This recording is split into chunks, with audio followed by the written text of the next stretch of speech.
अस्सलाम वालेकुम। अबरार रशीद एक मरतबा फिर आपकी खिदमत में हाजिर है। और अगर आप मुनासिब समझें तो मेरे इस चैनल को सब्सक्राइब करें और जो घंटी का बटन है उसे ज़रूर प्रेस करें ताकि ताज़ा तरीन अपडेट्स आप तक बर वक्त पहुँच सकें। बहुत बहुत शुक्रिया।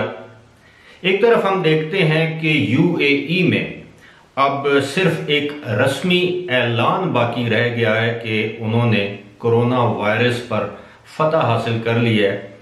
और ऐसे महसूस होता है कि दिन ब दिन वहाँ की जो सूरत हाल है वो बेहतर से बेहतर होती जा रही है। और अगर हम पाकिस्तान के हालात की तरफ देखें तो सूरत हाल दिन ब दिन संगीन से संगीन तर, बल्कि आप ये कहें कि तशवीशनाक तरीन होती जा रही है। अब यकीन कीजिए, मैं किसी मुबालगे से काम नहीं ले रहा। इस वक्त पाकिस्तान में कोरोना वायरस की सूरत हाल ये है कि अब छोटे बड़े अस्पतालों में मरीजों के लिए बिस्तर अवेलेबल नहीं है, यानी अस्पतालों में गुंजाइश कम पड़ गई है। और ख़ास तौर पर ऐसे मरीजों के लिए जिनकी हालत किसी हद तक तशवीशनाक कही जा सकती है।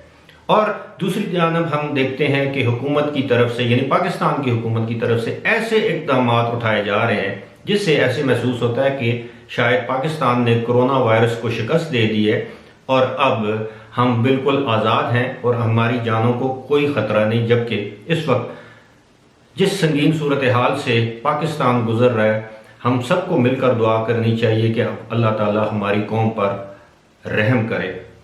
दुबई की मैं बात कर रहा था, यूएई की मैं बात कर रहा था। आज यूएई के हुकाम ने ऐलान किया है कि तीसरा दिन है, मुसलसल तीसरे दिन यूएई में कोरोना वायरस से मुतासर होने वाले अफराद से ज़्यादा तादाद कोरोना वायरस से सेहतयाब होने वाले अफराद की है। यानी 3 दिनों में वो लोग जो कोरोना वायरस से सेहतयाब हो रहे हैं उनकी तादाद बढ़ रही है, जबकि कोरोना वायरस से मुतासरा मरीजों की तादाद कम हो रही है।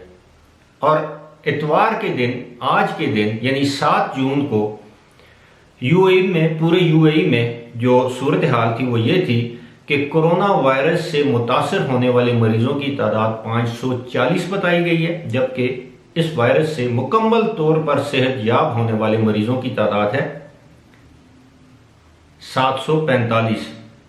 यानी आप ये समझ लें कि तकरीबन 200 अफराद या 195 अफराद ऐसे हैं जिनकी तादाद अब ज़्यादा है।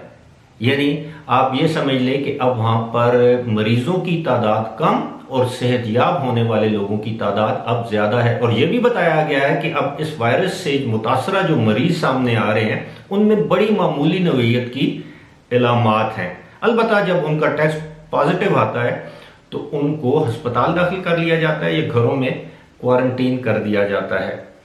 अब तक यूएई में जो कुल तादाद सामने आई है कोरोना वायरस की, यानी यूएई की 7 रियासतों में, वो है 38,808, जबकि सेहतयाब होने वाले अफराद की तादाद है 21,806।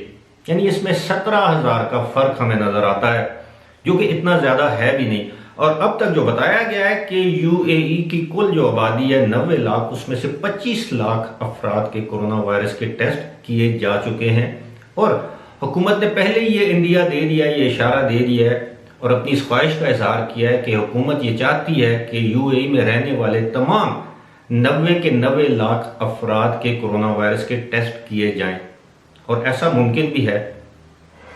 अब इस वक्त तक यूएई में कोरोना वायरस से जो अमवात हुई हैं उनकी तादाद है 276। और बज़ाहिर तो ये ज़्यादा अमवात लगती हैं, लेकिन अगर यूएई की आबादी को देखा जाए, कोरोना वायरस से मुतासर होने वाले मरीजों की तादाद को देखा जाए तो ये तादाद इतनी ज़्यादा नहीं लगती। और ये भी बताया गया है कि 276 अफराद जो कोरोना वायरस की वजह से फौत हुए हैं उसमें ज़्यादा तादाद ऐसे लोगों की है जो पहले ही किसी न किसी तशवीशनाक बीमारी में मुब्तला थे। यानी उनको दिल का आर्जा था, वो गुर्दों के मरीज थे, उनको कैंसर था, उनको जिगर की बीमारी थी या कोई और संगीन बीमारी थी जिसकी वजह से इन लोगों की हलाकतें हुई। साथ ही साथ ये भी बताया गया है कि इन अफराद में ज़्यादातर अफराद वो भी हैं जिनकी उम्रें ज़्यादा थी, यानी जिनकी उम्रें 60 साल से ज़्यादा थी, और नौजवानों की तादाद कम बताई जाती है। और अब ऐसे महसूस होता है जिस तरह यूएई खास तौर पर दुबई को खोला जा रहा है, यानी उसके एयरपोर्ट्स खुल रहे हैं, एयरलाइंस खुल रही हैं, पब्लिक प्लेसेस को खोला जा रहा है, शॉपिंग मॉल्स को खोला जा रहा है, सिनेमा घरों को खोला जा रहा है, बाकी सारी जगहों को खोला जा रहा है सिवाय मसाजिद के, जिसका मैं जिक्र करता रहता हूँ। तो ऐसे महसूस होता है कि एक ना एक दिन मुस्तकबिल करीब में हमें एक ऐसा ऐलान नजर आएगा कि जब यूएई में ये कहा जाएगा कि आज वहाँ पर कोरोना वायरस से मुतासरा मरीजों की तादाद 0, जबकि इससे सेहतयाब होने वाले अफराद की तादाद हज़ारों में है। और मुझे लगता है कि यही सूरत हाल रही तो वो दिन दूर नहीं।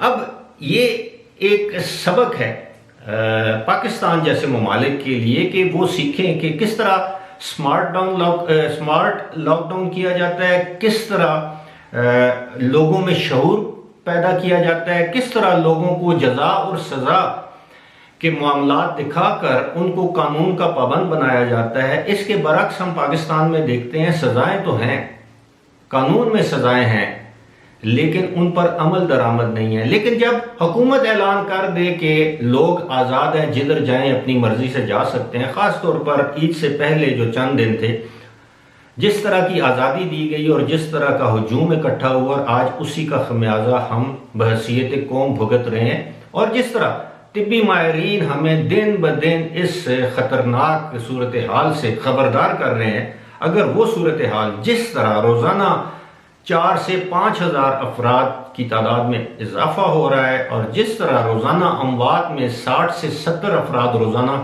जाँ बहक हो रहे हैं, तो अगर ये सूरत हाल इसी तरह रही तो कुछ तिब्बी माहिरीन का कहना है कि पाकिस्तान में शायद इस साल कोरोना की वबा पर काबू पाना मुश्किल हो जाएगा, यानी इसमें मज़ीद 6 महीने लग सकते हैं। एक मरतबा फिर इस दुआ के साथ कि अल्लाह ताला हम सबको हर किस्म की वबा, आजमाइशों और मुसीबतों से महफूज रखे, आमीन। मुझे दीजिए इजाज़त, खुदा हाफिज़।